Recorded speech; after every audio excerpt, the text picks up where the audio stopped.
ये कहानी है चिंकी और मिंकी की, जिनकी एक सौतेली माँ थी जो उन दोनों पर बहुत अत्याचार करती थी। सौतेली माँ की एक बेटी भी थी। वो अपनी बेटी से ज्यादा प्यार करती थी और इनसे कम। एक दिन उनके पिता ने कहा, मैं 5-6 दिन के लिए कहीं जा रहा हूँ, बच्चियों का ध्यान रखना, मैं आ जाऊंगा। अगले दिन, मैं अपनी बेटी को साथ में लेकर कहीं जा रही हूँ। मेरे आने से पहले पूरा घर का काम किया होना चाहिए, समझी? पूरे घर की साफ सफाई और खाना भी बना देना। इतना कहने के बाद वो दोनों वहां से चली जाती हैं। बेचारी चिंकी और मिंकी घर के काम में जुट जाती हैं और खाना खाने के लिए बैठ जाती हैं। चिंकी, माँ आ जाएगी, उससे पहले हम खाना खा लेते हैं। उसी वक्त उसकी माँ आती है। अरे वाह, बैठ बैठ कर खाना खा रही हो, घर के काम किए या नहीं? माँ, हमने सारे घर के काम कर लिए हैं, बस अभी ही बैठे थे हम खाना खाने के लिए। हमने पूरा काम कर लिया है माँ। बहुत बढ़िया, इनको तो खाने की पड़ी रहती है, अभी सबक सिखाती हूँ इनको। तभी रात पड़ जाती है और रात पड़ने के बाद चिंकी के सपने में उसकी माँ आती है और कहती है कि जंगल में एक आम का पेड़ है, वहां पर जाओ, तुम्हें मीठे मीठे आम मिलेंगे। बहन, मेरे सपने में रात माँ आई थी और बोल रही थी कि जंगल में एक पेड़ है आम का, उसके पास जाओ और मीठे मीठे आम खाओ।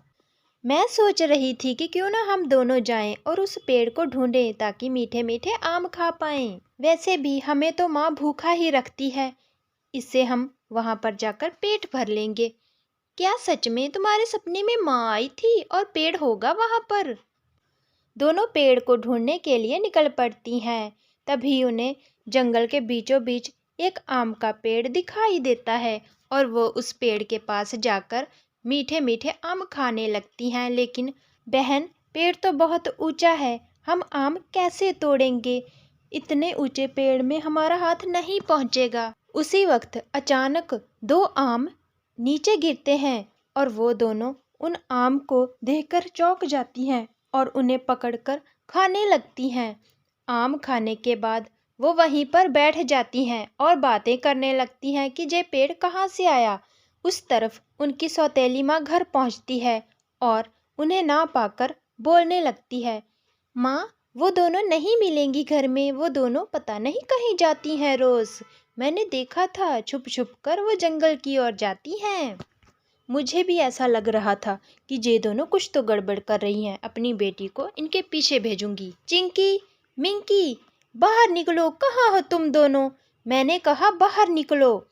अच्छा, तो वो जहाँ नहीं है, जाओ मेरी बेटी, उन दोनों के पास जाओ और ढूंढ कर लाओ उन्हें। कहाँ है वो दोनों?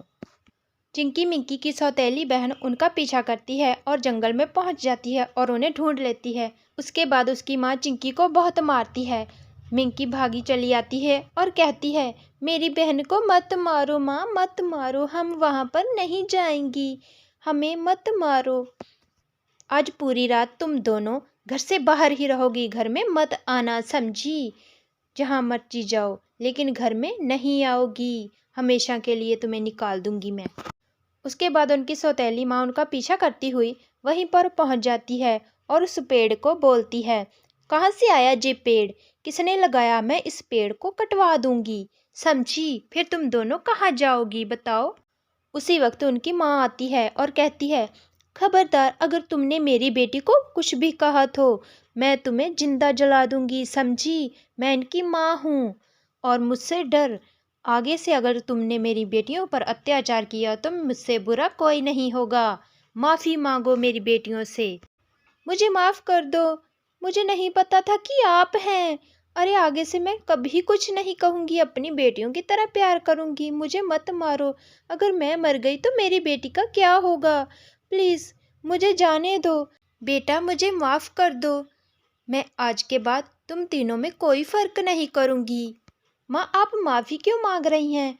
हमें आप पर पूरा भरोसा है कि आप हमें हमेशा प्यार करेंगी।